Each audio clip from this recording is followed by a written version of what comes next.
Hey everybody, thanks so much for joining me. Today we'll be showcasing some new products coming to the shop later this week as part of our Confetti Encore collection.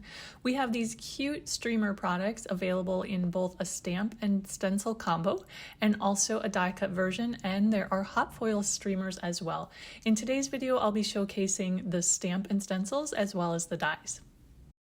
So first, let's go ahead and take a look at the Celebration Streamers Stamp and Stencil Combo. This is a red rubber stamp and stencil combo. There is a large red rubber stamp and then a set of 3 stencils for adding detailed shading to the streamers and also a confetti background. There is a full color diagram on the back showing you the set when it's all assembled. Let's go ahead and see this set in action. I started with a panel of white cardstock. This is a 5.5-inch square panel of cardstock, and off screen I stamped the streamers in a pale pink ink. I used Tattered Rose Distress Oxide ink just to give me a nice light colored base for these streamers. Then I'm going to go ahead and take the detail stencils for the streamers, and I'm going to use a variety of shades of oxide inks to add the detailed shading to those stencils. The streamers are spaced nicely apart so that you can use a variety of ink colors on a single stencil. So for each stencil here, I'm using 2 different shades of pink or red ink. This will give me a nice variety of color in my finished design. To finish it off, I'm going to go ahead and take the 3rd stencil, which is the confetti background, and I'm using a kind of a bright gold yellow ink. And I'm going to stencil over the top of my streamers using the confetti background. I'm using a pretty heavy hand so that I get a nice saturated color on my confetti. That's all there is to creating these super fun backgrounds. Here's another example that I wanted to show you. I used the exact same process I just showed, but instead of starting by stamping the streamers in a pale pink ink, I started with a metallic silver ink. This neutral base allowed me to add lots of different colors using the stencils. So I got a variety of colors in this super fun bright background. This time, instead of using the 3rd stencil to stencil the confetti, I pulled out our new ticker tape hot foil plate and some silver foil and created some embossed metallic accents in the background for just a little bit of shimmer and shine. As you've just seen, you can use this set to create really quick and easy backgrounds, but if you want to step it up and get a little more creative, you can definitely do that as well. Next, I'm going to show you how I used some masking to create a more multicolored streamer background. I'm starting here with a 5.5-inch square of white cardstock, and I'm going to stamp the streamers in a very light gray ink. This is Sea Salt from Tailored Expressions.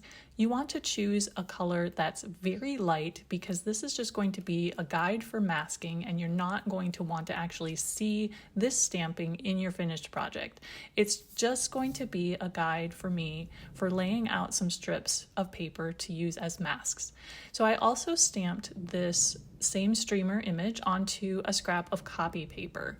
And I'm going to be trimming this copy paper apart into strips so that each streamer is its own strip. But before I cut it apart, I'm going to number it so that I know the streamer order from left to right. Then I'll go ahead and I'll cut these streamers apart. You don't have to be super fussy about how you cut them, just make sure you have 1 streamer on each strip of paper. I'm going to be stamping my streamers in 2 different ink colors. You can use this same process for as many ink colors as you want. You'll just need to repeat these masking steps for as many ink colors as you use. So I'm going to be using 2 ink colors, and I'm going to start by masking off the odd numbered streamers. So this is why I wanted to number my streamers so it was super easy to identify where they go. And I'm going to lay those odd number streamers out first on top of my panel that was stamped with the pale gray ink. So of course you're going to want to use some sort of stamp positioning tool. I am using my Tim Holtz platform here. You can use a MISTI, anything that will allow you to do multiple impressions without your paper and your stamp moving, because you need to be able to stamp it in the exact same position. So here I'm just inking up my stamp for this first impression using saltwater taffy ink. Because I want a really nice solid impression, I'm going to go ahead and repeat this step and stamp it a second time. Now you could use some repositionable adhesive to hold these strips in place. You could use a little bit of washi tape to hold them in place, which probably would have made this go a little bit quicker, because when I wanted to do my second impression, I did have to kind of reposition those strips because they stuck to my stamp. But to solve that, you could adhere them down with a little bit of repositionable adhesive so that they stay in place for your second impression. Now we're going to repeat that same process, but this time using Salvage Patina ink, and we're going to mask off the even numbered streamers by laying down the even numbered strips. So our stamping is finished, and you can see we have a multicolored background with different colored streamers. Now we can go ahead and use the stencils to add the detail shading to the streamers. I'm going to be using a variety of inks to add even more color and interest to our multicolored streamers. I have 3 different shades of pink or red to stencil over top of the pink streamers, and I have 2 different shades of blue to stencil over the blue streamers. This will give us a lot of variety and make our background really colorful and interesting. This time, once again, instead of stenciling the confetti, I'm going to pull out our ticker tape hot foil plate and add some foiling to the background.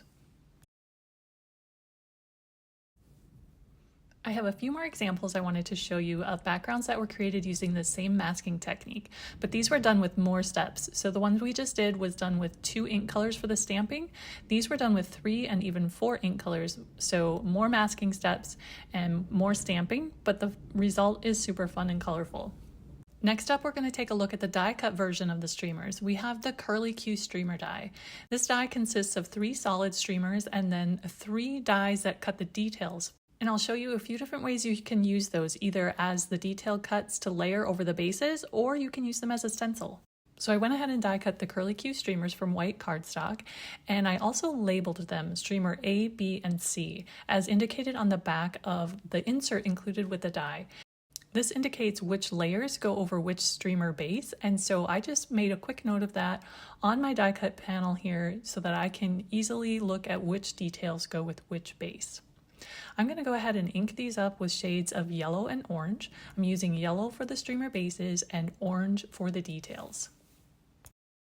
So I have those all inked, and now I'm going to assemble them by adhering the detail pieces over the streamer bases. So my orange pieces are going to get layered over the solid streamers.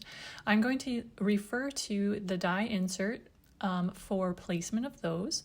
Like I said, they're labeled, so you have streamer A, B, and C, and the darker shaded pieces on the illustration there indicate the details that get layered over the base. So I'm just going to go ahead and all at once add little dots of adhesive to all of those darker areas where the streamer details get layered. Makes it go a little bit quicker, and then I can just go ahead and pop those detail layers on the top.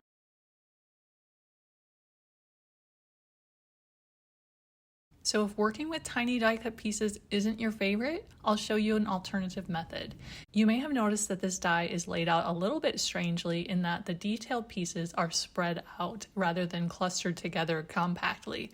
This is because they are positioned on the die precisely where they need to go on the streamer, which will allow us, instead of using the actual die cut pieces, we can use the negative die cut as a stencil. So this time around, I have my solid streamers, which I have already sponged with some yellow ink, and then I'm going to take the negative die cut and I'm going to layer it over the top of my solid streamers and use that as a stencil to add the shading instead of layering all of the individual little die cut pieces. This is a little bit quicker, not as dimensional, but still super fun. And if you don't love working with little pieces, this might be the way to go.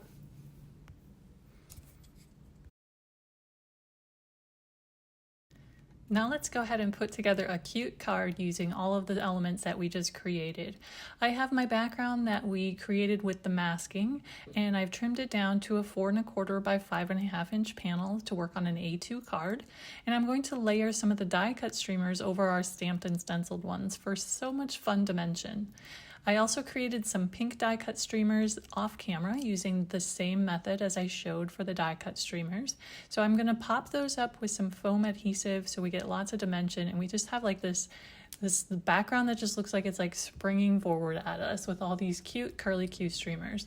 I'm also going to add a couple sentiments, and these were stamped using the new 4 square birthday tags stamp set, We have this cute yay sentiment, and then we'll finish it off with the it's your birthday sentiment, which was also from the Foursquare birthday tag stamp set. And I stamped that onto a pretext banner die cut, and we're again going to pop those up with some foam tape as well.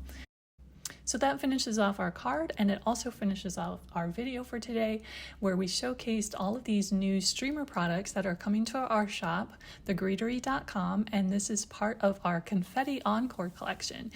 This collection is coming to the shop on Friday, April 26th at 10 a.m. Eastern Time. Thanks for joining me, everybody, and have a good one.